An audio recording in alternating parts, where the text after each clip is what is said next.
Bismillahirrahmanirrahim.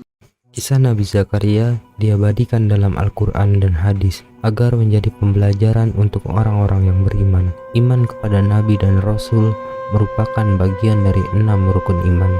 Oleh karena itu, idealnya umat Islam mengetahui kisah dan perjuangan para Nabi dalam berdakwah. Jumlah Nabi dan Rasul yang diutus oleh Allah Subhanahu wa Ta'ala tak terhingga jumlahnya.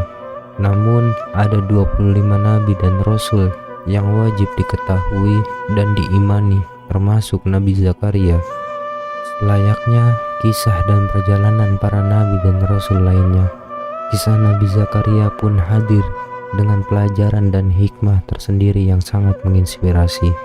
Kisah Nabi Zakaria diwarnai dengan masa-masa saat dirinya merawat Maryam seperti anak sendiri, hingga ujian berupa dituduhnya Nabi Zakaria dari memiliki buah hatinya sendiri.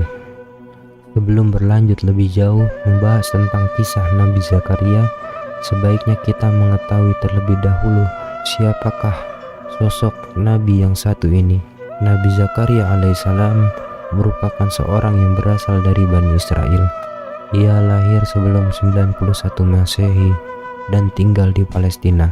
Nabi Zakaria juga masih merupakan keturunan dari Nabi Sulaiman alaihissalam.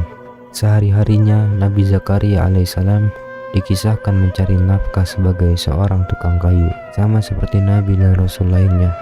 Kesalehan dan kebaikan akhlak Nabi Zakaria tentu tak perlu diragukan lagi. Ia tak pernah luput berdoa kepada Allah Subhanahu wa Ta'ala dan memiliki kepribadian yang rendah hati, selalu mensyukuri setiap nikmat dari Allah. Gaya hidupnya pun sederhana dan tidak boros atau menghamburkan uang.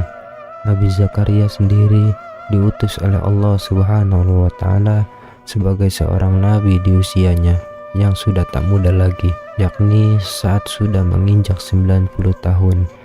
Kisah Nabi Zakaria disebutkan di dalam Al-Quran sebanyak 8 kali. Contohnya pada surat Ali Imran ayat 3 dan surah Maryam ayat 19. Dirinya juga diketahui memiliki seorang istri.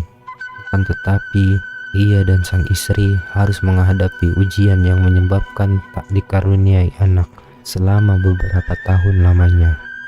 Banyak literatur yang menjelaskan tentang hubungan Nabi Zakaria dengan Imran, sehingga informasi mengenai hubungan persis antara keduanya pun belum banyak diketahui. Meski begitu, dijelaskan bahwa istri Imran merupakan ipar dari Nabi Zakaria. Suatu ketika, istri Imran melahirkan seorang putri yang kemudian dinamai Maryam. Naasnya, Imran selaku ayah Maryam ternyata meninggal di usia yang masih muda, sehingga Maryam kecil saat itu terpaksa kehilangan sosok ayah. Peristiwa ini pun memunculkan permasalahannya terkait siapa yang harus menggantikan Imran dalam merawat Maryam. Orang-orang Bani Israel saat itu menginginkan kehormatan untuk bisa mengasuh Maryam, sehingga agar adil dibuatlah undian untuk menentukan siapa yang berhak merawat Maryam. Tiap orang diminta untuk menuliskan nama mereka dan memasukkannya ke dalam sebuah wadah. Kemudian di antara nama-nama yang sudah tercampur dalam wadah itu, diambillah satu nama secara acak. Saat pengambilan pertama, Nabi Zakaria muncul. Akan tetapi orang-orang Bani Israel saat itu rupanya tidak puas dan melakukan pengundian ulang. Pada pengambilan nama kedua, ternyata Nabi Zakaria muncul lagi. Begitu juga dengan pengambilan nama seterusnya. Nabi Zakaria rupanya terus saja muncul. Hal ini membuat orang-orang Bani Israel akhirnya pasrah dan membiarkan Maryam berada dalam pengasuhan Nabi Zakaria. Meskipun Maryam bukan anak kandungnya, namun Nabi Zakaria mengasuh gadis kecil itu dengan sepenuh hati, seolah Maryam adalah buah hatinya sendiri. Ia bahkan membuatkan ruang khusus di Baitul Maqdis untuk Maryam beribadah yang dinamakan mihrab. Perjuangan dan doa sang Nabi untuk memiliki keturunan menjadi bagian dari kisah Nabi Zakaria yang paling sering diceritakan. Ia beserta istrinya tak henti berdoa kepada Allah Subhanahu wa Ta'ala agar dapat diberikan keturunan.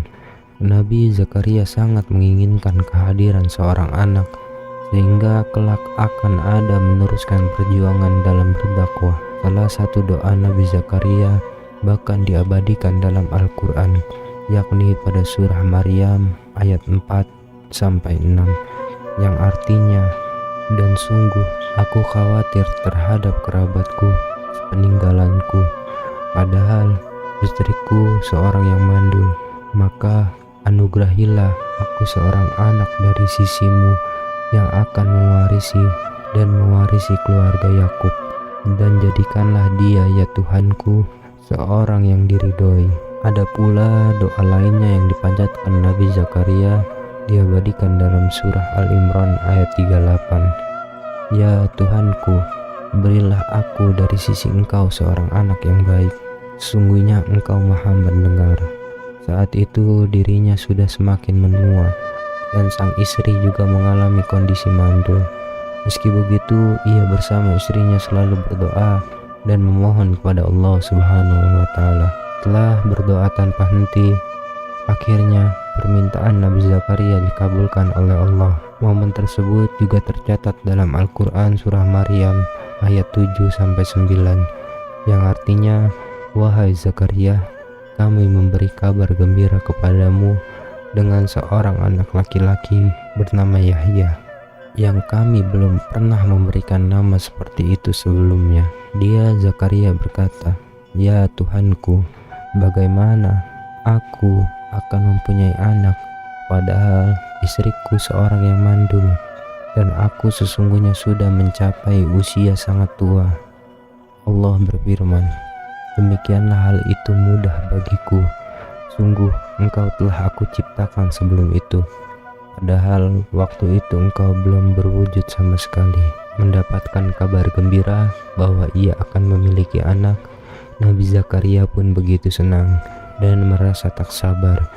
Ia memohon kepada Allah Subhanahu wa Ta'ala agar memberikan petanda jika nanti sudah dekat waktunya ia memiliki anak. Dia Zakaria berkata, "Ya Tuhanku, berilah aku suatu tanda." Allah berfirman, "Tanda bagimu adalah engkau tidak berbicara dengan manusia selama 3 hari, kecuali dengan isyarat, dan sebutlah nama Tuhanmu banyak-banyak, dan bertasbihlah memujinya pada waktu petang dan pagi hari." Quran Surat Al-Imran ayat 34. Dalam setiap kisah para nabi dan rasul selalu ada hikmah yang bisa dipetik. Dalam kisah Nabi Zakaria ini, salah satu hikmah adalah kita harus percaya dengan rencana Allah dan bahwa Dia adalah sebaik-baik perencana. Sebagai orang yang beriman, perlu disadari jika semua manusia hanya mampu berencana, sedangkan hasil akhirnya bergantung keputusan Allah. Hikmah dan pelajaran selanjutnya yang dapat dipetik adalah keutamaan istiqomah dalam berdoa kepada Allah. Hal itu ditunjukkan dari tindakan Nabi Zakaria dan istrinya yang terus-menerus berdoa kepada Allah agar diberi keturunan meski harus menunggu dalam waktu lama. Berkat kegigihannya dalam berdoa, akhirnya Allah pun mengabulkan dan mengkaruniai mereka seorang putra. Seperti itulah kisah Nabi Zakaria dengan sederet pelajaran yang dapat diambil. Semoga kisah tersebut dapat menjadi tambahan dan inspirasi